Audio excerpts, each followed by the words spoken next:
আসসালামু আলাইকুম, this is এমবিবিকে। তোমাদের পদার্থবিজ্ঞানের তৃতীয় অধ্যায় যে ফোর্স বা বলটা ছিল, এটার প্রথম পার্ট অলরেডি আপলোড করা হয়ে গেছে এবং মাঝখানে কিছু গ্যাপ সময়, বেশ কিছু সময় আপলোড করা হয়েছিল না। পরবর্তীতে আবার বাকি অংশ, এটা পার্ট 2। আশা করি এখানকার ভিতর তোমাদের এখানে বেসিক ক্লিয়ার হয়ে যাবে।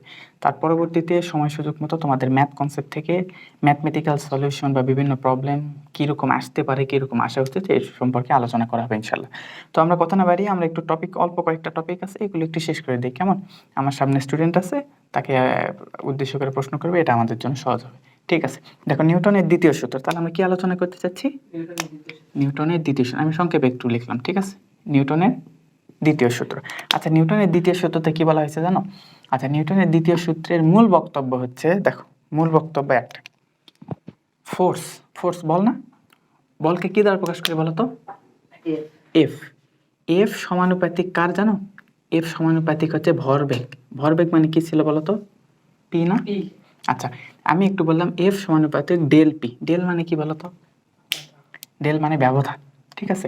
তার মানে এফ সমানুপাতিক হচ্ছে এই ভরবেগের পরিবর্তনের হার। ভরবেগের পরিবর্তনের সমানুপাতিক, মানে এটা কি প্রফেশনাল না? সমানুপাতিক চিহ্ন। আচ্ছা, তাহলে নিউটনের দ্বিতীয় সূত্র তোমাকে যদি বলা হয়, তাহলে বলবা কোনো বস্তুর উপর বল প্রয়োগ করা হলে তার যে ভরবেগের পরিবর্তনটা হবে তা তার উপর প্রযুক্ত বলের সমানুপাতিক, এবং যেদিকে বল প্রয়োগ করা হবে বস্তুটি সেই দিকে সেদিকে সমান করবে, তাই নাকি? আচ্ছা, তার মানে আমি বল যত বাড়াবো তার ভরবেগের পরিবর্তন তত বাড়বে। এই টপিকটা বুঝছি। তুমি সূত্র মনে রাখো, সূত্র দিয়ে তুমি বাংলা যে সংজ্ঞা আছে না, বানাবা, নিজের মতো করে বানিয়ে বলবা। বানিয়ে বলতে একেবারে অদ্ভুত কিছু বলবা না, অবশ্যই সুন্দর মতোই বলবা, কিন্তু যখন সূত্রটা মাথায় থাকবে তখন তোমার বলা সহজ হবে, ঠিক আছে? আচ্ছা, তার মানে কি, কোনো বস্তুর ভরবেগের পরিবর্তনের হার তার উপর প্রযুক্ত বলের সমানুপাতিক, এবং বল যেদিকে প্রয়োগ করা হবে সেই দিকেই তো পরিবর্তন করবে। আমি এই দিকে প্রয়োগ করছি, বিপরীত দিকে যদি হয় তাহলে তো আমার বল হইল না, ওটা ঋণাত্মক বল হয়ে গেল, ঠিক আছে না? আচ্ছা, এখন দেখো এটা আমরা বুঝি কিনা এই জিনিসটা। তুমি প্রথমে ভরবেগটা বলো। ভরবেগ মানে কি ভাইয়া? ভরবেগ। আচ্ছা, পি দ্বারা কি বোঝানো হয়? ভরবেগ। ভরবেগ মানে হচ্ছে এম ভি। ভরবেগের পরিবর্তন মানে বুঝতেছি, আমি যখন ডেল পি বললাম না, এর মানে হচ্ছে ভরবেগের পরিবর্তন। ভরবেগের পরিবর্তন কিভাবে হয় বলো তো? প্রথমে আদি বেগ একটা থাকে, শেষ বেগ একটা থাকে। তাহলে তুমি বুঝতে পারতেছো নিশ্চয়ই, আগে আদি বেগ আর একটা বলে কিছুই ছিল, তারপর সেখান থেকে তো আমি শেষ বেগ পাইছি, তাই না? তার মানে এটা হচ্ছে আদি ভরবেগ, এটা হচ্ছে পরবর্তী ভরবেগ। এই দুটা ব্যবধান করেই তো তুমি ভরবেগ পাবা, তাই নয় কি? আচ্ছা, তো এই যেটাই পাও দিন শেষে এটাই তোমার এইভাবে লিখতে পারো না যে এম তো উভয় পাশ থেকে কমন নিতে পারি, তাই না? তখন আমি তো বলি ভি মাইনাস ইউ। তাহলে এটাকে আমি বলতে পারি M del V. Del V দ্বারা কি বোঝাচ্ছি? বেগের পার্থক্য। এটুকু বুঝতে পারছি? আচ্ছা, এই জিনিসটাই যদি আমি এখানে লিখি, দেখো তো, তাহলে আমি কি লিখতেছি? এফ প্রফেশনাল, এখানে আমি লিখতেছি এম ডেল ভি, তাই না? আচ্ছা, এইটুকুই কি সংজ্ঞায় ছিল? বলা হয়েছিল বল তার উপর প্রযুক্ত বলের সমানুপাতিক, এবং বল যেদিকে প্রয়োগ করা হয় ভরবেগের পরিবর্তন সেরকম হয়, তাই না? আচ্ছা, এবং আরো একটা ইম্পর্টেন্ট কথা ছিল, সেটা কি জানো? যে বল প্রয়োগ করলে এর ভরবেগের পরিবর্তনের হারের সমানুপাতিক। হার বলতে কি বোঝায়? সময় দিয়ে ব্যবধান না? তাহলে এটাকে তুমি কি দ্বারা ভাগ দিতে পারো? সময় দিয়ে ভাগ দিতে পারো, ঠিক আছে? আচ্ছা, এতটুকু যদি আমরা বুঝে থাকি, তার পরবর্তী আমরা একটু সময় দিয়ে যদি ভাগ দিতাম, দেখো তাহলে উভয় কি, এটাকে কি দ্বারা ভাগ দেবো? সময় দিয়ে ভাগ। এটাকে কি দ্বারা ভাগ দেবো?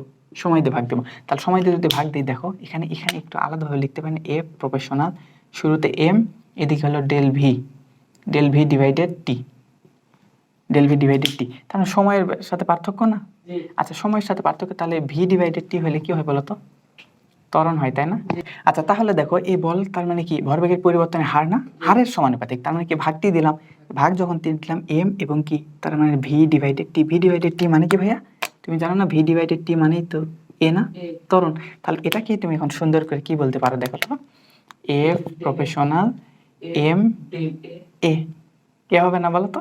আচ্ছা, এ প্রফেশনাল এম এ, কিন্তু এটা যে সমানুপাতিক চিহ্নটা আছে, সমানুপাতিক চিহ্নটাকে আমরা যদি এটা সরাই দিয়ে যদি আমি সমান লিখতে চাই, তাহলে অবশ্যই একটা ধ্রুবক আনতে হয়। কিন্তু কেন আনতে হয় এটা কি বোঝো? মানে এটার সাথে এটা সমানুপাতিক, মানে এটা বাড়লে এটাও বাড়বে, কিন্তু হুবহু দুইটা কি সমান? দুইটা যদি সমান বলতে চাই তাহলে নিশ্চয়ই একটা ধ্রুবক লাগবে, ঠিক আছে? এই ধ্রুবককে কে ধরা হয়? তার মানে আমি F is equal k m a, ঠিক আছে? এতটুকু বুঝতে পারছি। কিন্তু এই কেটাকে 1 ধরা হয়, বুঝছো? এখন আমরা জানি, এই তো বলো তো, বলের যদি বলা হয়, বলের একক কি? তুমি কি বলবা? নিউটন বলবা না, বলের একক নিউটন। কিন্তু আগে যখন বলের একক ছিল না তখন নিউটন ছিল না, বুঝছো? তখন বলের একক ছিল বিশেষ করে হচ্ছে হর্স পাওয়ার। ওই ঘোড়ার উপর ভিত্তি করে এই জিনিসটা আবিষ্কার করা হয়েছিল পরবর্তীতে নিউটনের বিভিন্ন আবিষ্কারের উপর ভিত্তি করে তার নামকে একক হিসেবে নেওয়া হয়েছে। কিন্তু আগে কি ছিল? হর্স পাওয়ার ছিল। সেটা কেমনে ছিল, কিভাবে, তোমরা আরো বড় হোক অনেক ডিটেল বুঝতে পারবা। ঠিক আছে, আচ্ছা এতটুকু যখন আমরা দেখলাম, তার মানে এখান থেকে আমরা দেখো কি পাচ্ছি, এখানে কে এর মান কত ধরছি? 1 যদি ধরে থেকে দেখা যায়। আচ্ছা তাহলে এখান থেকে আমি বলতে পারি না F ইজিক্যাল এম এ, ঠিক আছে?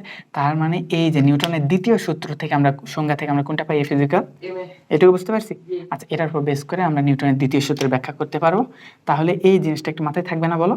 তাহলে ভরবেগের পরিবর্তন, ওই যে আমরা প্রথমে বলের সংজ্ঞা দিয়েছিলাম না প্রথম পার্টে, সেখানে তো আমরা বলছিলাম যে কোনো বস্তুর কি সৃষ্টি করতে পারে? ত্বরণ সৃষ্টি করতে পারে, পাশাপাশি আর কি পারে? ত্বরণ সৃষ্টি করতে পারে, আবার ভরবেগের পরিবর্তনের হারকেই কি বলা হয়েছিল? বল বলা হয়েছিল। এখন সেটা মিলে যাচ্ছে না? সুন্দরভাবে মিলে যাচ্ছে। আচ্ছা এগুলো আশা করি ক্লিয়ার হয়েছে, তাই না? আচ্ছা এতটুকু ক্লিয়ার হয়ে থাকে। আচ্ছা এখানে একটু ময়লা হয়ে গেছে, ঠিক আছে। আচ্ছা দেখো এইটুকু বুঝে থাকলে তাহলে আমাদের 1 নম্বর পয়েন্ট ক্লিয়ার। আমরা এখন 2 নম্বর পয়েন্টের দিকে আসি। আমরা এখন গ্র্যাভিটেশনের দিকে চলে আসবো। আচ্ছা গ্র্যাভিটেশন জিনিসটা কি বলো তো? আচ্ছা গ্র্যাভিটেশন জিনিসটা হচ্ছে এই তো মহাবিশ্বের যে কোনো দুইটা বস্তুর মধ্যে যে আকর্ষণ তাকে গ্র্যাভিটেশন বলা হয় না? তাহলে এখানে দেখো দুইটা বস্তু, এটা যদি হয়তো M1 নামক বস্তু, এটা যদি হয়তো M2 নামক বস্তু, তাহলে এদের মধ্যবর্তী একটা আকর্ষণ হওয়া সম্ভব না? এদের মধ্যবর্তী একটা নির্দিষ্ট একটা দূরত্ব আছে, সেটা কোথা থেকে জানো? তাদের ভর কেন্দ্র থেকে। ভর কেন্দ্র কি? সেটা মাঝ বরাবর হবে কি হবে না এটা কনফার্ম না। যদি গোলক আকৃতি হয় তাহলে সেটা মাঝ বরাবর হবে, কিন্তু বিভিন্ন যদি আঁকা বাঁকা হয় তখন কি মাঝ হবে? অন্য কিছু হতে পারে, সেটা তোমরা আর একটু পরে বুঝতে পারবে, ঠিক আছে?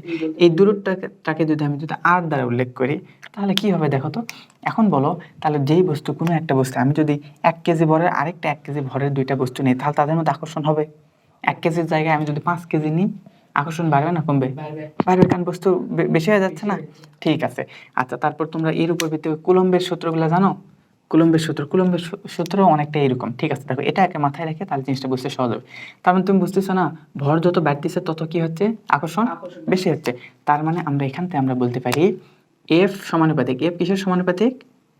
M1 M2। তার মানে এই দুটো সমানুপাতিক।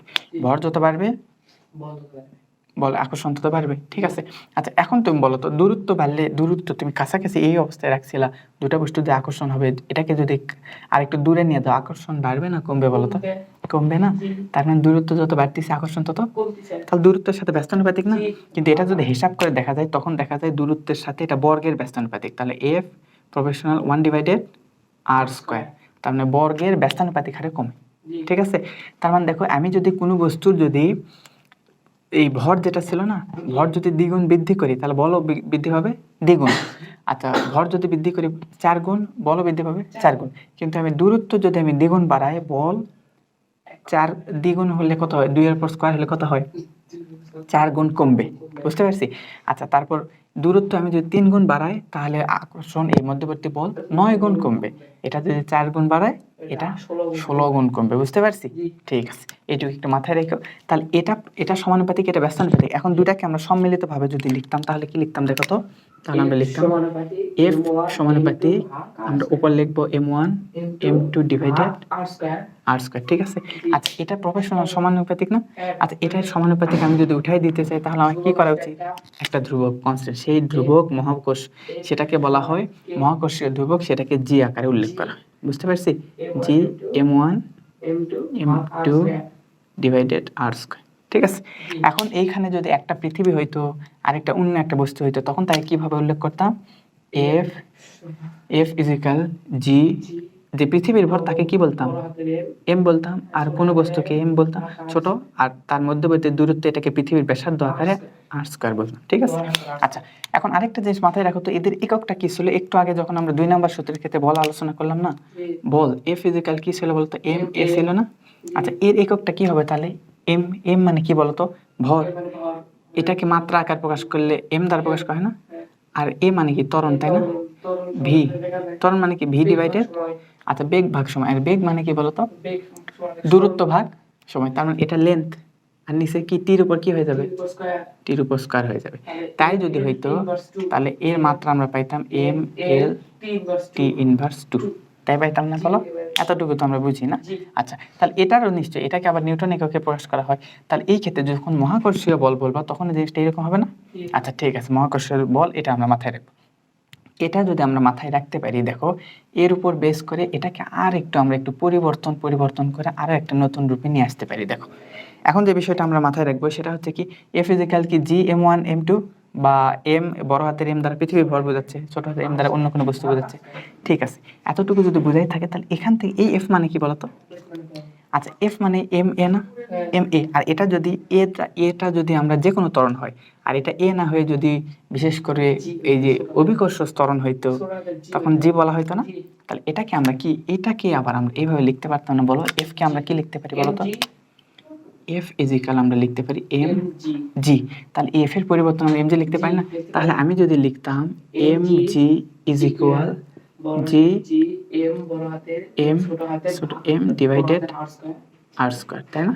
এটা যদি হইতো, দেখো এই পাশেও ছোট এম আছে, এই পাশেও ছোট এম আছে, কারণ এই ছোট এম দ্বারা কাকে বোঝানো হচ্ছে জানো? অন্য কোনো বস্তু, পৃথিবী ছাড়া অন্য কোনো বস্তু। এটাও তো পৃথিবী ছাড়া অন্য কোনো বস্তু। দুইটা সেম হলে উভয় পাশ থেকে দুইটা আমি ভ্যানিশ করতে পারি না?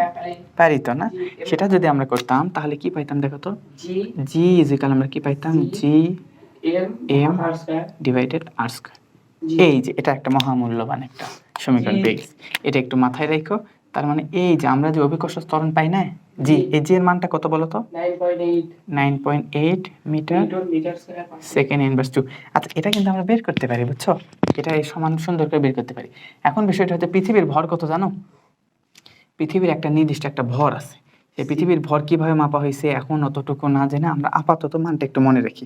আচ্ছা, পৃথিবীর মানটা কত? পৃথিবীর ভর হচ্ছে এই যে এমটা আছে না, এম এর ভর হচ্ছে 5.98 ইন্টু 10⁻24 কেজি। অনেক কেজি, বুঝছো? 24 কেজি, এতটুকু বুঝলাম। আর এই যে জি নামক যে আছে না অভিকর্ষ মানে মহাকর্ষীয় ধ্রুবক, এই জির যদি আমরা বলে থাকি তাহলে জির মান হবে 6.67 ইন্টু 10⁻11। এখন কথা হচ্ছে এর এককটা কি? পাশে একক লেখা হয় না? এই বিশাল বিশাল একক লেখা হয়, কিন্তু সেই এককটা আমরা মুখস্থ করবো না, বরং আমরা সেটা বের করব। দেখি একটু যে বিষয়টা আছে সেটা আমাদের দেখা যায় কি? জি। আচ্ছা দেখো, আমাদের একটু সমীকরণটা মাথায় রাখো। এফ ইজিক্যাল কি ছিল? G M M M divided কি ছিল? আর স্কয়ার, এরকম ছিল না? আচ্ছা, এখন আমি কিসের মান বের করতে চাচ্ছি বলতো? জির মান। তাহলে এখানে আমি জিটাকে যদি এই পাশে লিখতাম তাহলে এই আরটা এখানে কি হয়ে যেত? গুণ হয়ে যেত। আর এর সাথে এই যে দুটো এম এম ছিল এটা ভাগ হয়ে যেত না? তাহলে এফ আর স্কয়ার ডিভাইডেড নিচে এম ইনটু ছোট এম। তাহলে এই বলটাকে আমরা কি বলতাম? নিউটন। এটাকে কি বলতাম? Metre square. নিচে কি? এটাও কেজি এটাও কেজি, দুটা মানে কি হইতো? কেজি স্কয়ার না? তাহলে এই যে তোমার জির যে এককটা আছে এটাকে আমি বলতে পারি newton metre square per KG square. তাহলে এটাকে আমরা বলতে পারি newton metre square per KG square. এই যে এককটা মনে মুখস্থ করব না, আমরা এইভাবে বের করতে পারি। ঠিক আছে? আচ্ছা, এই যে পয়েন্টটা আমরা পাইলাম, এই পয়েন্টটা একটু মাথায় রাখো। এখন যে বিষয়টা দেখো, এই যে এদের মানগুলো আমরা পাইছি না? আচ্ছা, এই পাশে একটা ক্যালকুলেটর আছে, দাও দেখি। আচ্ছা, এখানে যে বিষয়টা আছে সেটা যদি আমরা মাথায় রেখে দেখো, তাহলে এই যে জি আছে না, জির মানটা একটু বের করা। দেখো জির মানটা উপর, তার মানে কত হচ্ছে? জি ইজিক্যাল, আচ্ছা জি ইজিক্যাল কত? আচ্ছা আরেকটা জিনিস একটু মাথায় রাখতে হবে, এই যে আমাদের পৃথিবীর যে ব্যাসার্ধ আছে, পৃথিবীর ব্যাসার্ধ আমরা যদি বের করতে চাই তাহলে সেটাও তো লাগতেছে, তাই না? আচ্ছা, পৃথিবীর ব্যাসার্ধের যে মানটা আছে সেটা হচ্ছে 6 পয়েন্ট। এটা আসলে আমরা সরাসরি বের না করে এটা আসলে মাপা হয়েছে, বুঝছো? আর কি একেবারে যে ফিতা দিয়ে মাপা হয়েছে এমনটাও না, এটা পৃথিবীর ব্যাসার্ধ কল্পনা করে এটাকে পরিধি দিয়ে বিভিন্ন ক্যালকুলেশন করে এটা মাপা হয়েছে। এখন দেখো এই যে আর ইজিক্যাল কত? এটা যদি আমরা বের করতাম 6.37 10⁻6 মিটার। মিটার এটাকে তুমি এইভাবে বলতে পারো, 6.4 বলতে পারো, ইন্টু 10⁻6 মিটার। দৈর্ঘ্য যেহেতু মিটার একক হবে না। এখন দেখো এগুলো সবগুলো যদি বসাই দিতাম তাহলে এই পাশে হয়তো জি হয়তো 6.67 মাইনাস 11 ইন্টু এখানে হয়তো 5.98 ইন্টু 24, নিচে হয়তো 6.4 ইন্টু 6 তারপর স্কোয়ার। ঠিক আছে, টোটাল যদি বসাইতো তাহলে দেখতাম 9.8। ঠিক আছে? আচ্ছা 9.8 এটা একটু নাও দেখি। আচ্ছা, তাহলে আমরা এই জিনিসটা টোটাল ক্যালকুলেশন করে কত পাইলাম? 9.8 মিটার পার সেকেন্ড। বুঝতে পারছো? তাহলে এই জিনিসটা কিভাবে আসছে? এই ভরে এগুলো সব কিছু ক্যালকুলেশন করে আসছে। এখন আমরা দেখো এই রকম দূরত্ব ছিল না, এই দূরত্বটা আসলে কিভাবে ছিল জানো? পৃথিবী থেকে দেখো এগুলা যে বিষয়গুলো এগুলা তো আমরা অটোমেটিক বুঝে গেছি। এখন তোমাকে যে জিনিসটা জানতে হবে সেটা একটু আমরা মাথায় রাখার চেষ্টা করি। দেখো আমাদের যে পৃথিবীটা আছে না, এই যেটা মনে করো আমাদের পৃথিবীর এই কেন্দ্র থেকে যেটা দূরত্ব, এটাকে আমরা কি ধরছিলাম? আর ধরছিলাম, তাই না? তাহলে এখানে যদি কোনো বস্তু যদি থাকতো একেবারে ভূপৃষ্ঠে, তাহলে আমরা তার দূরত্ব ধরতাম আর, ঠিক আছে, এই ক্যাপিটাল আর দ্বারা বোঝাইতাম। কিন্তু এখানে না হয়ে যদি এখান থেকে আরো একটু দূরে এই কোনো জায়গায় যদি কোনো বস্তু যদি থাকতো, তখন কি আমরা দূরত্ব আর বললে হইতো? আর বললে হইতো না। তখন কি অভিকর্ষ ত্বরণ জি যেখানে 9.8 হইতো? এটা কম বা বেশি কিছু হওয়ার সম্ভাবনা ছিল কিনা? হ্যাঁ, সেটা কি হবে দেখো, এই যে নতুন অতিরিক্ত দৈর্ঘ্য আসলাম না, এটাকে যদি আমি স্মল আর দ্বারা প্রকাশ করতাম তাহলে কি হইতো দেখো, এটা হচ্ছে ক্যাপিটাল আর, এটা হচ্ছে স্মল আর। এই যে স্মল আর যেটা আমরা পাইছি, এখন আমাদের কাজটা হচ্ছে কি, এই দুটা এখন যদি তোমাকে জি এর মান বের করতে বলে, তুমি নতুন একটা জি পাবা না? সেটাকে কি বলবো জানো? সেটাকে বলবো জি প্রাইম। কি বলবো? কারণ এটার সমান হবে না তো, সেটা কি হবে? জি এম ডিভাইডেড আর প্লাস এটাও তো যোগ হয়েছে স্মল আর টোটালের উপর হোল স্কয়ার। বুঝতে পারছি? আচ্ছা, এইভাবেও বের করা যায়। তার মানে যদি ভূপৃষ্ঠ না থেকে ভূপৃষ্ঠ থেকে উপরে কোনো জায়গা থাকে তাহলে কিরকম হবে, বুঝতে পারছি? আচ্ছা, এই জিনিসটা আমরা একটু মাথায় রাখবো। এখন মজার বিষয় হচ্ছে, তোমাদের বইয়ে একটা এসএসসি বইয়ে একটা পয়েন্ট ছিল, সেটা হচ্ছে কি, যে ভূপৃষ্ঠ হতে প্রায় 100 কিলোমিটার উপরে একটা স্পেস স্টেশন ছিল। Space station. এখন স্পেস স্টেশন যেটা ছিল, কি ছিল বলতো? Space station. আচ্ছা, এই যে স্পেস স্টেশনটা ছিল, এই স্পেস স্টেশনটার এই দূরত্ব কত কেন ছিল? 100 কিলোমিটার। তোমাদের বই বলে দিছে, কিন্তু প্রকৃতপক্ষে স্পেস স্টেশন 300 কিলোমিটার 400 কিলোমিটার এরকম দূরত্বে থাকে, বুঝছো? তো তোমাদের যেভাবে দিছে এইভাবে যদি বোঝানো হতো, তাহলে এই ক্ষেত্রে এখন বলো তো, তাহলে তোমার এই যে জি এর মান কত হইতো? জি এম এর মান তো জানো, আর এর মানও জানো, সাথে নতুন করে কত যোগ হচ্ছে? আচ্ছা, 100 যদি যোগ হইতো, ক্যালকুলেট আরেকবার দাও দেখি। আচ্ছা, তাহলে এই ক্ষেত্রে আমার মানটা কত আসতো দেখো তো। আচ্ছা, একটু ক্যালকুলেট আমি করি, দেখো। আচ্ছা, তাহলে এখানে আমাদের মানটা কত আসতো? জি এর মান তো আমরা জানি 6.67 ইন্টু 11 5.98 24, নিচে হচ্ছে 6.46 প্লাস টোটাল যদি আমি করতাম, দেখো আমার ক্যালকুলেশন আসতো প্রায় 9.44 9.4, এই 9.4 বা এরকম কাছাকাছি একটা জিনিস। আচ্ছা, তাহলে আমি ফলাফল কত পাচ্ছি দেখো তো? 9.44। ক্যালকুলেশন করবা পেয়ে যাবে 9.44। এত কি হবে? Metre second, metre per second square, তাই না? আচ্ছা, এই যে আমরা মানটা পাইলাম, এখন দেখো তো এখানে অরিজিনালি ভূপৃষ্ঠে কত ছিল? 9.8, আর এটা হচ্ছে স্পেস স্টেশনে কত হয়ে গেছে? সেটা 9.44। এটা কি শূন্য হয়ে গেছে? কিন্তু তোমরা মজার বিষয়, তোমরা স্পেস স্টেশনে দেখছো না, সেখানে কিরকম হয়? ওই যে মানুষ ভেসে থাকে, একটা যদি এইভাবে কলমটা যদি ফেলে দিতাম, কলম এখানে ভেসে থাকতো, পানি খাইতে গেলে পানি ভেসে থাকে, সবকিছু দেখছো না? এখন মজার বিষয়, এটা কেন হয়, তাই না? ওটা তো তার মানে অভিকর্ষ ত্বরণ শূন্য থাকার কথা, তবেই তো সম্ভব। কিন্তু প্রকৃতপক্ষে এত কাছে অভিকর্ষ ত্বরণ কখনোই শূন্য থাকে না, এটা অনেক দূরে হইলে তখন যে দেখা যাবে কমে যাবে। কিন্তু এটা তাহলে কেন হয় জানো? তোমরা এখন তোমাদের একটু কয়েকটা প্রশ্ন করে দেখো তো। তোমরা নাগরদোলায় উঠছো? আচ্ছা, নাগরদোলায় একটা মজার বিষয় হয় কি, তুমি যখন নিচ থেকে উপর ওঠো তোমাকে কেন জানি ভারী বেশি মনে হয়, তাই না? আবার উপর থেকে নিচে নামার সময় হালকা মনে হয় না?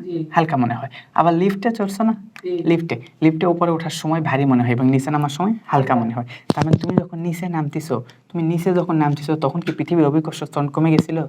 যায় নাই তো, কারণ তুমি নিচে নামতিছো, এই কারণে তোমার সাপেক্ষে ওই জিনিসটা হালকা মনে হচ্ছিল, তাই না? আচ্ছা, এখন বিষয়টা হচ্ছে, এই যে পৃথিবীকে কেন্দ্র করে একটা নির্দিষ্ট দূরত্ব আছে, এখানে যদি একটা স্পেস স্টেশন থাকতো, এই স্পেস স্টেশন এটাকে যদি আমরা একটা নির্দিষ্ট গতিতে ছেড়ে দিতাম, তাহলে এই গতি আর এই গতির একটা সাম্যাবস্থায় যদি রাখতে পারতাম, তাহলে দেখা যাইত ওখানে ওর ভিতরে যে মানুষগুলো থাকবে বা যেসব বস্তু থাকবে সবগুলো কিরকম মনে হবে? হালকা মনে হবে। বুঝতে পারছো? তার মানে এটাই একমাত্র কারণ নয় যে অভিকর্ষ ত্বরণ শূন্য হলেই কেবল হালকা মনে হবে, তা না। তুমি পৃথিবীতে থেকেও তুমি লিফটটাকে যদি মুক্তভাবে ছেড়ে দাও না, একেবারে ওই যে শিকলগুলো আছে না, ওগুলো যদি একেবারে শিকলগুলো যদি ছিঁড়ে দাও, অটোমেটিক যে নিচে নামে না, তুমি একেবারে হালকা মনে হবে তুমি উড়ে বেড়াচ্ছ। ঠিক আছে? নাগরদোলা যদি খুব দ্রুত গতিতে অভিকর্ষ ত্বরণের সাপেক্ষে যদি ঘোরানো হইতো, তোমাকে হালকা মনে হইতো। বুঝতে পারছো? তার মানে এটা মোস্ট ইম্পর্টেন্ট, বুঝতে পারছো তো না? আচ্ছা, এটা একটু মাথায় রাখো। আর স্পেস স্টেশনে কিভাবে কাজ করতে হয় এটাও আশা করি বুঝে গেছো। ঠিক আছে, এই জিনিসটা মাথায় রাখো, তাহলেই আমাদের কাজ হয়ে যাবে। পরবর্তী টপিক দেখো, নিউটনের যে তৃতীয় সূত্রটা ছিল, তাই না? আচ্ছা, নিউটনের তৃতীয় সূত্রটা কি ছিল বলো তো? নিউটন তৃতীয় সূত্র, আমরা ওই যে একটা বিশেষ ওয়ার্ড আমরা বলে বলে খুব অভ্যস্ত, তাই না? প্রত্যেক ক্রিয়ারই একটি সমান এবং বিপরীত প্রতিক্রিয়া আছে। আচ্ছা তোমাদের বইটাকে এটাকে আরেকটু মডিফাই করে দিছে। এখানে একটু বলছিল খানিকটা এইভাবে বলছে যে একটা বস্তু দিয়ে কোনো বস্তুর উপর যদি বল প্রয়োগ করা হয় তাহলে ওই বস্তুও ওই যে শুরুতে যে বস্তু দিয়ে বল প্রয়োগ করা হয়েছিল তার উপর সমান এবং বিপরীত বল প্রয়োগ করে। এই জিনিসটা এভাবে বলছে। এভাবে কেন বলছে, মানে একটা দ্বিধাদ্বন্দ্বে ভুগছিল, এই কারণে এটা করছে। আচ্ছা দেখো আমরা ইয়া করছি না, দেখো ব্যাট বল খেলছো না, আচ্ছা ব্যাট বল খেলছি। এখন তোমাকে যদি একজন বোলার যদি বল করে, বল করার পর তুমি যদি ব্যাটটা যদি সেটাকে যদি আঘাত করো, হিট করো, তাহলে বলটা জোরে যায় না? আচ্ছা এখন এটা কি জানো, বল যত দ্রুত গতিতে হবে ব্যাট দিয়ে হালকা টাচ করলে অনেক দ্রুত গতিতে যায়। কেন বলো তো? কারণ বল জোরে আসতেছে আর তুমি হালকা যদি একটু হিট করো তাহলে দেখবা বল দ্রুত গতিতে আসতেছিল, এই কারণে ও বিপরীত বাধা পেয়ে ও আবার দ্রুত গতিতে চলে যায়, তাই না? এই জন্য দেখো ফাস্ট বলে বড় বড় ছয় হয়, তাই না? আর স্পিন বলে দেখা যায় ছয় একটু তুলনামূলক ছোট হয়। বুঝতে পারছি? আচ্ছা তারপরে এই যে গান শুট করে না, গান শুট, আচ্ছা তুমি জানো না, এবার তুমি যদি গান শুট করতা, দেখতে বন্দুকের যখনই তুমি গান শুট করছো সাথে সাথে বন্দুকটা বিপরীত দিকে চলে আসে, তাই না? আচ্ছা বিপরীত দিকে কেন চলে আসে? কারণ এটা দিয়ে তুমি গুলির কাঠিকে আঘাত দিছো, ওটা আবার বিপরীত দিকে চলে আসতেছে না? আচ্ছা এটা এরকম হয়ে থাকে, ব্যাটে এরকম হয়ে থাকে। তারপর এখন আরেকটা বিষয় দেখো, এই যে তারপর আমরা যখন হাঁটি না, আমরা যখন হাঁটাহাঁটি করি, হাঁটাহাঁটি করার সময় কি হয়, আমি মাটিকে ধাক্কা দিচ্ছি, তার মানে মাটিও নিশ্চয়ই আমাকে ধাক্কা দেবে। আচ্ছা মাটিও যখন আমাকে ধাক্কা দিবে তখন কি হবে জানো? আচ্ছা এই জিনিসটা তোমাকে একটু ব্যাখ্যা করে দেখানোর মতো। দেখো এই যে মানুষ যখন হাঁটে, মনে করে এইরকম একটা বিষয় দেখো, মনে করে এই দিকে হাঁটতেছে, এটা মনে করে একটা পা, এভাবে আরেকটা পা মনে করে এখান থেকে এই যে এইভাবে বোঝার চেষ্টা করতেছে, ঠিক আছে? এই উপরে অংশটুকু আমি পারবো না, আগাইতে পারবো না, বুঝছো? এইটুকু তুমি বোঝো, দুইটা পা হয়েছে না, কাছাকাছি একটা সুন্দর একটা জিনিস হয়েছে, মনে করো একটা সুন্দর দুইটা পা। এইভাবে তুমি হাঁটো না, এইভাবে হাঁটার সময় কি হয়, একটা পা দিয়ে তুমি নিচের দিয়ে আঘাত করো, আঘাত করো, তারপর ওই পাটাকে যখন সামনের দিকে নিয়ে যাও তখন কি হয়, ওটা আবার বিপরীত দিকে রিফ্লেক্ট করে তোমাকে দেখা যায় যে তুমি সামনের দিকে হাঁটতে পারো। এটা কি হয় জানো? দেখো এর একটা উপাংশ হিসেবে কাজ করে, এই উপর দিকে একটা উপাংশ, তোমার সামনের দিকে একটা উপাংশ। তোমার মনে করো মোট ফোর্স তুমি এটা প্রয়োগ করছো, এটা মনে করো আর নামক একটা বল প্রয়োগ করছো, কি আর, তাহলে উপরের দিকে এর মাঝখানে একটা কোণ হবে না বলো? এখানে একটা থিটা নামক কোণ হবে, তাহলে এই দিকে যে বল প্রয়োগ হবে এটা কি হবে জানো? এটা হবে আর কস থিটা। এটা হবে কত? আর কস থিটা। এই যে থিটার মান যদি জানো তাহলে আর কস থিটা বের করতে পারো না? আর এটা উপরের দিকে যেটা হবে না সেটা হবে আর সাইন থিটা। কি হবে বলো তো? এই থিটাটা কোনটা? এই থিটা কিন্তু এটাই, বুঝতে পারছো? তো এই জিনিসটা ভাবে তোমার উলম্ব ভাবে একটা কাজ করবে, আর এই যে আর কস থিটা এটা তোমাকে সামনের দিকে আসতে সাহায্য করবে, বুঝতে পারছো? আর তুমি বল প্রয়োগ যদি এটা করে এটা বিভাজিত হয়ে যাবে। আচ্ছা এই জন্যই দেখো বিশেষ করে আমরা যখন শক্ত মাটিতে হাঁটাহাঁটি করি না, দেখা যায় আমরা মোটামুটি ভালোভাবে হাঁটতে পারি, কিন্তু বালি মাটিতে হলে হাঁটা যায় না, কারণ বালি মাটিতে তুমি এত পর্যাপ্ত বল প্রয়োগ করতে পারো না। ওটা কি হয়ে যায়, মাটিটা একটু, মাটির গভীরে তোমার পা চলে যায় না বালি মাটিতে, বালি মাটিতে চলে যায়, আর তখন তুমি ধাক্কাটা ফোর্সটা যথাযথ প্রয়োগ করতে পারো না, আর ওখানে ঘর্ষণ অনেক বেশি থাকে, ঠিক আছে? এসব প্রয়োগ। আর এটা আসলে তোমাদের টপিক না, একটু একটু বেশি দিয়ে ফেললাম। তোমরা যদি মনে হয় এটা মনে রাখা সহজ, তার মনে রাখবে, এর পেছনে অনেক ব্যাখ্যা আছে, বুঝছো? তোমরা ছোট মানুষ, এই জন্য অত বেশি ব্যাখ্যা যাচ্ছে না। তারপর দেখো, আচ্ছা আরেকটা মজার বিষয় দেখো, প্রতিটি বস্তু একটা কি বিপরীত প্রতিক্রিয়া আছে না? তাই যদি থেকে থাকে তাহলে পৃথিবী আমাকে আকর্ষণ করতেছে না, তাহলে আমিও নিশ্চয়ই পৃথিবীকে আকর্ষণ করতেছি। এটা সত্য না? এটাও সত্য, পৃথিবী আমাকে আকর্ষণ করতেছে মানে কি আমিও পৃথিবীকে আকর্ষণ করছি। এটা যেমন সত্য, ঠিক তেমনই তোমাদের বইয়ে একটা উদাহরণ দেওয়া ছিল, পৃথিবী যদি একটা আপেলকে আকর্ষণ করে তাহলে আপেলটাও পৃথিবীকে আকর্ষণ করবে কিনা? এটা যদি পৃথিবী হয়ে থাকতো, পৃথিবী থেকে এটা কেন্দ্র, আর এখানে যদি একটা আপেল থাকতো, আমি আপেল আঁকাইতে পারবো কি? আচ্ছা এই যে মনে করো এটা একটা আপেল, আচ্ছা দেখো একটু একটু মজা নাও, ঠিক আছে? এই যে আপেলটা, এও নিশ্চয়ই পৃথিবীকে নিজের দিকে আকর্ষণ করবে, তাই নাকি? আচ্ছা এও নিজের দিকে আকর্ষণ করবে, এখন এর একটা আকর্ষণ থাকবে। এখন সেই বিষয়টা একটু আমরা একটু মাথায় রাখার চেষ্টা করি। তাহলে এই জিনিসটা তুমি যদি বলো যে আপেল পৃথিবীকে কি বেগে আকর্ষণ করে, এটা আমরা বের করতে চাই, তাহলে আমরা বের করতে পারবো, সমস্যা নেই। কিন্তু এটা কতটুকু হবে তুমি বুঝতেই পারতেছো, খুবই সামান্য বিষয় হবে। আচ্ছা তাহলে দেখো, এই যে এ যখন বল প্রয়োগ করবে তাহলে পৃথিবী যখন একে আকর্ষণ করে, পৃথিবীর বল প্রয়োগটা কেমন হয় ভাইয়া? এ ফিজিক্যাল কি হয়, জি এম হচ্ছে পৃথিবীর ভর, আর ছোট এম হচ্ছে আপেলের পিচ্চি ভর, তাই না? আর আর স্কোয়ার হচ্ছে এই যে এতটুকু, তাই না? আর এটাকে অনেক বড় মনে করেন, এটা মনে করো ভূপৃষ্ঠে আছে, খুবই কাছাকাছি, ভূপৃষ্ঠের সমান ওই রকম উচ্চতায় আছে। এরকম যদি হইতো, এটা কি পৃথিবী আকর্ষণ করতেছে এখন, আর এই যে আপেলটা কিরকম আকর্ষণ করবে বলো তো? আপেলটা নিশ্চয়ই এফ এফ পরিমাণে একটা বলে আকর্ষণ করবে। আপেলের আকর্ষণটা তার মানে কি হবে? আপেলের আকর্ষণটা হবে অনেকটা হচ্ছে, দেখো এই আপেলের যে আকর্ষণ করবে, আপেলের আকর্ষণটা এইরকম হবে না, এম এ, বলে আকর্ষণ করবে, ঠিক আছে। এম এ বলে আকর্ষণ করলে আপেলটা যখন আকর্ষণ করবে তখন এই পৃথিবীরও একটা স্মরণ হবে কিনা। তার মানে এই তো আপেলটাকে যখন পৃথিবী আকর্ষণ করতেছিল তখন কি হচ্ছিল, সুন্দর করে আপেলটা নিচে পড়ে যাচ্ছিল। তাহলে আপেল যেহেতু পৃথিবীকে আকর্ষণ করতে, পৃথিবীও তার দিকে আসার কথা না। আমরা এখন সেটা বের করতে চাই আসলে কতটুকু আসে। সেটা যদি আসতো তাহলে আমরা ধরে নিচ্ছি যে পৃথিবীকে যে বল প্রয়োগ করা হয়েছে এর ফলে পৃথিবীর ভর তো এটা, তাই না। আর পৃথিবীর ত্বরণ মনে করে এ নামক ত্বরণ। এখন আমরা এই এ নামক ত্বরণটা বের করতে যাচ্ছি। কোনটা ত্বরণ বের করতে যাচ্ছি? পৃথিবীতে। তাহলে পৃথিবীর এটা বের করতে চাচ্ছি, তাহলে এই ইকুয়াল কি হবে বলতো, এফ ডিভাইডেড এম, এই যে পৃথিবীর ভর। আর এই এফটা কার আকর্ষণ বলতো, এই যে আপেলের আকর্ষণ না। আচ্ছা, আপেলের আকর্ষণ, তার মানে এফ মানে কি বলতে পারি, এম এ। আর এটা মূলত এ না, এটা তার একটা অভিকর্ষ ত্বরণ, তাই না। সেই অভিকর্ষ ত্বরণকে আমরা কি আকারে প্রকাশ করতে পারি, জি দ্বারা প্রকাশ করতে পারি, এই যে স্মল জি। তাহলে এম জি, এই যে এম জি ডিভাইডেড নিচে এই যে পৃথিবীর যে ভরটা ক্যাপিটাল এম, ঠিক আছে। এই যে এইটুকু হইলো। এখন এটাকে যদি একটু ক্যালকুলেশন করতাম, আমাকে ক্যালকুলেটর আরেকবার দাও দেখি। আচ্ছা, এটাকে যদি আমরা ক্যালকুলেশন করতাম, এখন তুমি বলো আপেলের ভর কিরকম হবে। আচ্ছা, আপেলের ভর কি বলার মতো? আচ্ছা, আপেলের ভর কয় গ্রাম হবে বলো তো? এর কত, মানে কত কোটি কোটির চেয়ে অনেক বেশি কেজি। আর সেই জায়গায় কি এটাকে ভর আমরা ধরলামই না, এক ধরলাম, বুঝছো, এক ধরলাম। এক যদি ধরতাম তার মানে উপর দিলাম হচ্ছে 1 ইন্টু কত, 9.8, আর নিচে কত দিলাম 5.98 ইন্টু 10⁻²৪। এই যে দেখো মজার বিষয় আছে 1.64। আচ্ছা দেখো এইটা এই মান চলে আসছে।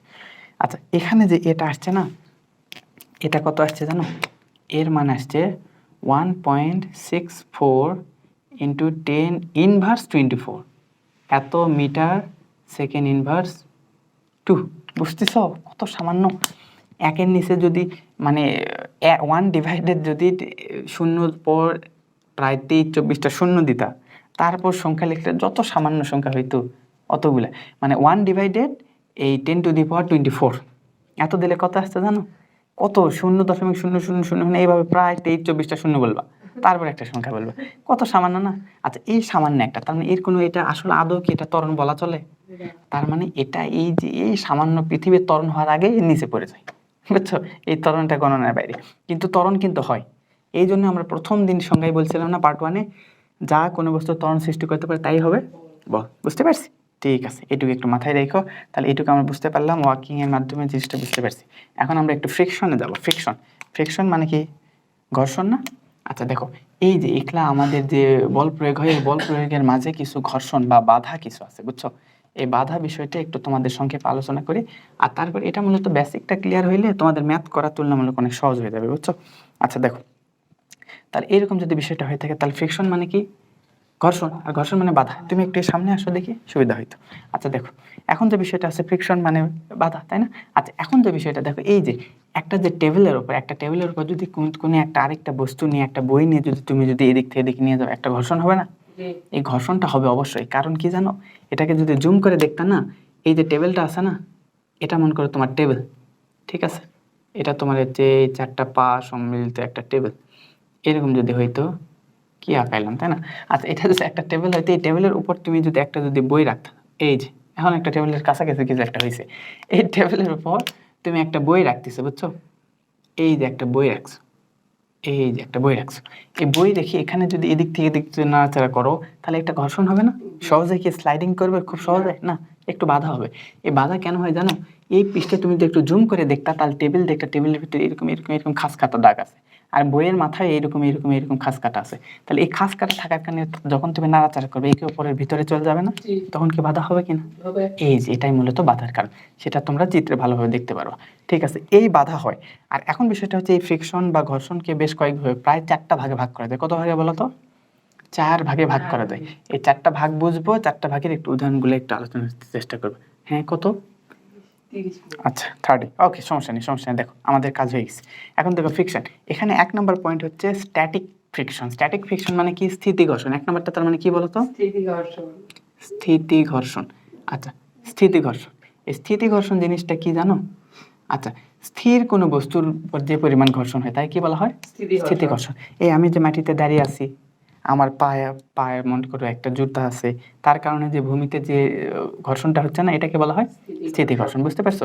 অথবা স্থির কোনো টেবিল বা স্থির কোনো বাক্স বা বক্সকে তুমি যদি সরাইতে চাও, ও স্থির থাকার কারণে যে একটা ঘর্ষণ সৃষ্টি হয়েছিল না, এটাকে বলা হয় স্থিতি ঘর্ষণ। বুঝতে পারছি? আচ্ছা, এই স্থিতি ঘর্ষণ থাকার কারণে আমরা পিছলাই যাই না। আর যেখানে স্থিতি ঘর্ষণ থাকে না, তুমি যদি মানে টাইলসের মেঝেতে তুমি যদি মানে তেল ঢেলে দাও বা ওই সাবান শ্যাম্পু যদি করে দাও, ওখানে থাকতে পারবা? একেবারে পড়ে যাবে। বুঝছো? ওখানে স্থিতি ঘর্ষণ থাকে না বললেই চলে। এটুকু বুঝতে পারছি? 2 নাম্বার পয়েন্ট কি? স্লাইডিং। আচ্ছা, স্লাইডিং দেখো, তোমাদের যদি স্লাইডিং যদি দেখানো হয়, তাহলে এটাকে বলা হয় কি? গতি ঘর্ষণ। ঠিক আছে, এটাকে বলা হচ্ছে গতি ঘর্ষণ। আচ্ছা, গতি ঘর্ষণ জিনিসটা কি? গতি অবস্থায় যে ঘর্ষণ সৃষ্টি হয়, তার মানে কোনো বস্তু এই যে বরফের উপর স্লাইডিং করা হয় না, এই অবস্থায় কি ঘর্ষণ হয় কি হয় না? অল্প হলে অবশ্যই হয়। ঠিক আছে না? তাছাড়া ওটা কন্টিনিউসলি চলতে থাকতো, তো কখনো থামতো না, তাই নয় কি? আচ্ছা, তারপর এখানে তারপর আরেক যে বিষয়টা দেখো, আমরা কোনো বস্তু গতিশীল করার কারণে, তারপর মনে করি গাড়ি চলতেছে, একটা গাড়ি চলতেছে বা একটা সাইকেল চলতেছে, চলা অবস্থায় তাকে যদি ব্রেক করা হয়, তাহলে সেই অবস্থায় কি তার একটা ঘর্ষণ সৃষ্টি হয় না? তার মানে চলন্ত চাকায় তুমি যখন ব্রেক কষলা, তখন যে ঘর্ষণটা হয়, এটাকে কি বলতে পারি? গতি ঘর্ষণ। বুঝতে পারছি? আচ্ছা, এই বিষয়গুলো একটু মাথায় রাখো, এগুলো একটু উদাহরণ আকারে দিলে দিতে পারে। আচ্ছা, এখন গতি ঘর্ষণের একটা গুণাঙ্ক আছে, বুঝছো? তোমার গতি ঘর্ষণ হিসাব করা হয়, দেখো এটাকে একটা গতি ঘর্ষণ যদি এফ এফ যদি হইতো, গতি ঘর্ষণকে কি ধরছে? ছোট হাতের এফ। তাহলে গতি ঘর্ষণ এফ ইজিক্যাল হইতো মিউ। এটাকে কি বলা হয়? মিউ, যাকে বলা হয় ঘর্ষণ গুণাঙ্ক। নাম কি? গতি ঘর্ষণ গুণাঙ্ক। এবং তার সাথে হইতো ডাব্লিউ। আচ্ছা দেখো, এই কোনটার নাম কি? এই যে এফটা আছে না, এফটার নাম কি ভাইয়া? এফটার নাম হচ্ছে গতি ঘর্ষণ। এটা হচ্ছে গতি ঘর্ষণ, গতি ঘর্ষণ। ঠিক আছে, এই যে মিউটা আছে না, এই মিউটাকে কি বলা হয়? গতি ঘর্ষণ সহগ। তার মানে গতি ঘর্ষণ সহগ। আচ্ছা, দেখা যায় তো না? গতি ঘর্ষণ সহগ, বা আরেকটা নাম বলতে পারি, সেটা হলো গুণাঙ্ক। কি বলতো? গুণাঙ্ক দেখা যায়। আচ্ছা, ঠিক আছে। আচ্ছা, তারপর আরেকটা জিনিস, সেটা হচ্ছে ডাব্লিউ। ডাব্লিউ দ্বারা কি বোঝানো হচ্ছে বলতো? ডাব্লিউ দ্বারা কোনো বস্তুর ওজন বোঝানো হয়। কি বলতো? ওজন। তাহলে এই যে কোনো বস্তু তুমি যদি গতি ঘর্ষণ বের করতে চাইতো, তার মানে কি একটা কোনো বস্তুর, তাহলে ওজনটা কি হবে দেখো তো? এফ যদি কোনো বস্তুর গতি ঘর্ষণ হতো, তার মিউ এটা তোমাকে বলে দেওয়া থাকবে, বা বলে দেওয়ার একটা অপশন থাকবে। তাহলে কি একটা হচ্ছে মিউ, আরেকটা ডাব্লিউ মানে কি? এমজি না? তাহলে তুমি এমজি জানো, মিউ যদি জানো, এটা বের করতে পারবে না? অথবা তোমাকে গতি ঘর্ষণ যদি বলে দেওয়া থাকে, ডাব্লিউ এর মান যদি বলে দেওয়া থাকে, মানে এম এর মান বলে দেওয়া থাকে, তাহলে জি এর মান তো তুমি জানোই, তখন মিউ এর মান বের করতে পারবে না? এই জিনিসটা একটু মাথায় রেখো। ঠিক আছে? আচ্ছা, ঠিক আছে, দেখো এটা তাহলে একটু মিশাই দেই। তারপরে যে পয়েন্টটা ছিল, সেটা হচ্ছে কি? রোলিং। রোলিং বা হচ্ছে আবর্ত, তাই না? রোলিংকে বাংলায় কি বলা হয়? আবর্ত ঘর্ষণ। এটা আবার কি কাজ করে জানো? এই যে লাগেজ, লাগেজ আছে না, লাগেজ বা সুইটকেস, এগুলা যে আছে, এগুলাকে তুমি যখন, বা এই তো লন রোলার চেনো? লন রোলার, ওই তো মাঠ পরিষ্কার, মাঠ সমান করার জন্য, বা এই যে ক্রিকেট মাঠ সমান করার জন্য একটা নিয়ে যাওয়া হয় না, লন রোলার। এটা যখন ঘোরানো হয়, তখন এটা চাকা চাকা দিয়ে ঘোরে না? এরকম চাকা যেগুলা ঘোরে, তাকে বলা হয় রোলিং। রোলিং হয় না? রোল, তোমরা যে রোল খাও না, ওটা কিরকম চাকার মতো না? ঠিক আছে, এই যে এটাকে বলা হয় রোলিং। এই চাকা ঘোরার সময় যে ঘর্ষণ হয়, তাকে কি বলা হয়? রোলিং ফ্রিকশন বা আবর্ত ঘর্ষণ। তারপর লাস্ট নাম্বার হচ্ছে fluid. Fluid friction. Fluid friction মানে কি? ফ্লুইড ফ্রিকশন হয় কয়টাতে দেখো। আচ্ছা, তাহলে এই পয়েন্টটা একটু লিখে রাখি। 3 নম্বর পয়েন্টটা কি ছিল? আবর্ত ঘর্ষণ। আবর্ত ঘর্ষণ। অ্যান্ড 4 নাম্বার পয়েন্ট যেটা ছিল, 4 নাম্বার, এটাকে কি বলা হয়? ফ্লুইড। ফ্লুইড বা প্রবাহী। প্রবাহী। আচ্ছা দেখো, এটা হচ্ছে প্রবাহী ঘর্ষণ। এই জিনিসটা তার মানে কি হয়? এই জিনিসটা বিশেষ করে বায়বীয় পদার্থ বা তরল পদার্থ থাকে না, লিকুইড অর এই যে গ্যাসেস। আচ্ছা, এই পদার্থ যেমন মনে করো পানির ভিতর মাছ মাছ চলাচল করে না, তখন কোন ধরনের ঘর্ষণ হয়? প্রবাহী ঘর্ষণ। বা এই যে বাতাসে যখন প্যারাশুট নিয়ে যাওয়া হয় না, ওই যে হেলিকপ্টার থেকে, প্লেন থেকে ঝাঁপ দেওয়া হয় প্যারাশুট নিয়ে, ওটাই কি বলা হয়? প্রবাহী ঘর্ষণ। বুঝতে পারছি? আচ্ছা, তারপর এই যে ঘর্ষণ জিনিসটা আমরা বুঝলাম, এখন তোমরা ম্যাথমেটিক্সে অনেক ঘর্ষণ পাবা। মনে করো কোনো বস্তুর ক্ষেত্রে তুমি মনে করো এফ বল প্রয়োগ করলা, এফ কত? 100 নিউটন বল প্রয়োগ করছো। কিন্তু সেই ক্ষেত্রে এই 100 নিউটন বল প্রয়োগ করে তুমি মনে করো কোনো মেঝের উপর দিয়ে অন্য একটা বস্তু নিয়ে যাচ্ছ, বুঝছো? অন্য একটা বস্তু নিয়ে যাওয়ার ক্ষেত্রে এটাকে কত বল প্রয়োগ করছো? এফ পরিমাণ বল প্রয়োগ করছো। কিন্তু এর ভূমির উপর বা এই মেঝের উপর কিছু পরিমাণ বাধা দেবে না? ওটা হচ্ছে স্মল এফ দ্বারা প্রকাশ করা হয়, সেটা মনে করো 10 নিউটন। কত? 10 নিউটন। তাহলে তোমার অরিজিনাল প্রকৃতপক্ষে বল কত কাজে দিবে বলো তো? 90 নিউটন না? তাহলে অরিজিনালে তোমার এফ যেটা কাজে দিবে, এফ প্রাইম যদি বলতাম, তাহলে হইতে 100 - 10, তার মানে কত হইতো? 90 নিউটন। বুঝতে পারছি? এই বিষয়গুলো একটু মাথায় রেখো। ঠিক আছে, ফ্লুইড এটাও হয়ে গেছে। এখন তোমাদের এই যে বেনিফিটস, কিছু বেনিফিটস দেওয়া আছে দেখো। আচ্ছা, বেনিফিটসগুলো একটু মাথায় রেখো। এই যে এখন তোমাকে বলা হবে ঘর্ষণের আসলে উপকারিতা কী বা অপকারিতা কী, পাশাপাশি ঘর্ষণ বাড়াতে হবে কীভাবে, কমাইতে হবে কীভাবে, এগুলো বইয়ে সুন্দর করে বাংলা দেওয়া আছে না? এগুলা একটু গল্পের মতো করে পড়বা, তাহলেই বুঝতে পারবা। তারপর একটু ছোট্ট ছোট্ট কিছু পয়েন্ট বলে দেখো। আচ্ছা, তুমি যদি ঘর্ষণ কমাইতে চাও, ঘর্ষণ কেন কমাইতে চাচ্ছ? কারণ দেখো, ঘর্ষণ বেশি থাকার কারণে তোমার যানবাহনের তেল বেশি খরচা হচ্ছে, তোমাকে পরিশ্রম করতে হচ্ছে। ঘর্ষণ যদি না থাকতো, তুমি এখান থেকে একটা টেবিল ছুঁড়ে মারতা, ওই তোমার পাশের ঘরে চলে যাইতো, তোমার পরিশ্রমী হইতো না, সহজে যাইতো না। তুমি এখান থেকে গাড়ি একটু ধাক্কা দিতা, এই গাড়ি একেবারে 100 কিলোমিটার দূরে চলে যাইতো, তোমার কোনো খরচাই হইতো না, তাই নাকি? আচ্ছা, এগুলার জন্য মানে আসলে তো এরকম হয় না, কিন্তু ঘর্ষণটা কমানোর জন্য কি করা হয়, এই যে বিয়ারিং ইউজ করা হয় না? বিয়ারিং এর ভিতরে ওই তো ছোট্ট ছোট্ট মার্বেলের মতো থাকে না, ওগুলা থাকাতে ওগুলাতে আবার এই বিভিন্ন গ্রিজ জাতীয় পদার্থ দেওয়া হয়। ওগুলা দিলে কি হয়, ওটা পিচ্ছিল হয়, এই কারণে কি ঘর্ষণটা কম হয়। যত পিচ্ছিল হবে ঘর্ষণ তত কম হবে না? ঘর্ষণ কম করা হয় যাতে, কেন? ঘর্ষণ ঘর্ষণ কম করা হলে তোমার শক্তি কম ব্যয় হবে। তারপর দেখো, বিভিন্ন গাড়ির শেপ করা হয়, এমনভাবে তৈরি করা হয় যাতে ঘর্ষণটা কম মনে হয়। আচ্ছা, প্লেন দেখছি না? আচ্ছা, প্লেনের শেপ কিরকম হয় বলো তো? সামনের দিকে একটু এরকম ঢালু হয় না? আচ্ছা, এইভাবে এইরকম যদি হইতো, দেখো এখানে মনে করে এইরকম, এই পাশে একটা পাখা থাকে, এই পাশে একটা পাখা, তাই নাকি? আচ্ছা, এই যে অংশটুকু থাকে সামনের দিকে, তাহলে কিরকম হইলো? আচ্ছা, ও মজা পাচ্ছে। এই যে সামনের দিকে কিরকম করা হয়েছে, একটু একটু বাতাস যাতে আঘাত কম করতে পারে, এভাবে করা হয় না? কেন করা হয়? যাতে বাতাস এখানে মানে বাধা কম হয়। ঠিক আছে, বুঝতে পারছি। আচ্ছা, তারপর গাড়ি এমনিতে তোমরা যে কার দেখো বা এই তো অন্যান্য গাড়ি দেখো, সেটা সামনের দিকে এরকম বাঁকানো করা হয় না, ঢালু করা হয় যাতে বাতাসটা চলে যেতে পারে কোনো ঘর্ষণ ছাড়া। ঠিক আছে, এই জিনিসটা মাথায় রাখা হয়, এভাবে কাজ করা হয়। আর পাশাপাশি অনেক ক্ষেত্রে আবার দেখো, অনেক ক্ষেত্রে আবার ঘর্ষণের প্রয়োজন হয়। যেমন তুমি গাড়ি খুব স্পিডে চালাচ্ছ, এইসব পিচ্চিরা বাইক চালায় না একেবারে, এই যে এগুলা রাস্তার ভিতরে 100-150 স্পিড, মানে 120, মানে ওদের কাছে যদি 300 স্পিড দেওয়া হয়তো ওরা 300 কিলোমিটার/আওয়ারে চালাইতো। তো এই যে এত জোরে তুমি গাড়ি চালাচ্ছ বা কোনো কিছু চালাচ্ছ, এটাকে তো একসময় থামাইতে হবে, তাই না? ব্রেক কষতে হবে না? তাইলে যখন তুমি ব্রেক কষবা, তখন যদি ওটা না থামতো তাহলে কি হইতো? ওটা তো চলতে হবে। এতক্ষণ তুমি চেষ্টা করতেছো কিভাবে ঘর্ষণ কম হয়, তার মানে কি ঘর্ষণ কম হচ্ছে যাতে ওটাকে দীর্ঘ সময় চালানো যায়, তাই না? কিন্তু একটা পর্যায়ে তো ঠিক এরকম থাকবে, যখন তোমাকে থামাইতে হবে, থামাইতে হলে কি দরকার, তখন আবার ঘর্ষণ বাড়াইতে হবে। এই ঘর্ষণ বাড়ানোর জন্য এই টায়ারটাকে সুন্দরভাবে ডিজাইন করা হয়। দেখো না, টায়ারের ভিতরে অনেক খাঁজ কাটা থাকে। কেন এতগুলা খাঁজ কাটা থাকে? যাতে ঘর্ষণ বেশি হয়, রাস্তার সাথে সহজে ব্রেক কষলে আটকাইতে পারে। বুঝতে পারছি? তো এগুলা বিভিন্ন কার্যক্রম করা হয়, এগুলা তোমরা একটু গল্পের মতো পড়লেই বুঝতে পারবা। আচ্ছা, তারপর একটা ওয়ার্ড তোমরা দেখতে পাবা, সেটা কি বলা হয়, ঘর্ষণ একটি প্রয়োজনীয় উপদ্রব। হেডলাইনটা কি সুন্দর একটা, এটা তোমাদের এমনি খ নাম্বার বা গ নাম্বার এমনি প্রশ্নে আসতে পারে। কি ঘর্ষণ একটি, ওয়ার্ডটা বলো দেখি। ঘর্ষণ একটি প্রয়োজনীয় উপদ্রব, তাই না? কারণ এটা একে একে তো প্রয়োজনীয়, আবার উপদ্রব মানে কি ক্ষতিকর, তাই না? আবার পাশাপাশি আরেকটা কি প্রয়োজনীয় হচ্ছে, তাহলে প্রয়োজনীয় হচ্ছে এক পাশে, আরেক পাশে কি উপদ্রব। এটা কেন বলা হয়? প্রথমে আমরা এর ক্ষতিগুলো দেখি। ক্ষতি যদি বলা হয়, এই তো আমার পেট্রোল ডিজেলের খরচা হচ্ছে, আমার ঘর্ষণ বেশি হচ্ছে, এখানে তাপ উৎপন্ন হচ্ছে, শক্তি নষ্ট হয়ে যাচ্ছে, আমাকে এক জায়গা থেকে আরেক জায়গায় যাইতে গেলে প্রচুর পরিমাণ ক্যালোরি নষ্ট করতে হচ্ছে। ঘর্ষণ যদি না থাকতো, আমরা খুব সহজে এক জায়গা থেকে আরেক জায়গায় যাইতে পারতাম, পৃথিবীর এত কোটি কোটি সম্পদ বেঁচে যাইতো না। এই জন্য এটা ক্ষতিকর। আবার এই যে তুমি যে কন্টিনিউয়াসলি গাড়ি চালাচ্ছ, তোমাকে তো থামতে হবে, নইলে তোমাকে যদি আমি একটা ধাক্কা দিতাম, তুমি যদি পৃথিবী একেবারে আজীবন যদি চলতেই থাকো, তাহলে কেমনটা হবে বল? কারণ তুমি তো থামতে পারবে না, থামার জন্য তোমার ঘর্ষণ দরকার।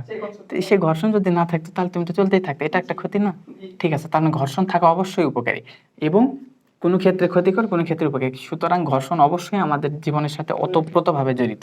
এর যেমন ক্ষতি আছে, এর তেমন উপকার আছে। বুঝতে পারছি? এই ছিল তোমাদের বলের পরবর্তী অংশ, বুঝছো? এখানে বেসিকগুলো একটু সংক্ষেপে আলোচনা করলাম, তাহলে মোটামুটি তোমাদের অধ্যায় সম্পর্কে একটা বেসিক ধারণা হওয়ার কথা। তারপর যদি প্রশ্ন থাকে, তোমরা কমেন্টে প্রশ্ন করতে পারো বা আমাকে পার্সোনালি ইনবক্সে প্রশ্ন করতে পারো। বুঝতে পারছো?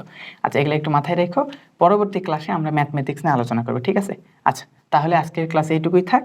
তুমি একটু আসো দেখি, আজকের ক্লাসে এইটুকুই থাক, আমরা বাকি ক্লাসে পরবর্তী অংশটুকু পরে আলোচনা করবো, ঠিক আছে? সবার প্রতি শুভকামনা, সৃষ্টিকর্তা সবাইকে ভালো রাখুক, সুস্থ রাখুক, ঠিক আছে? আসসালামু আলাইকুম।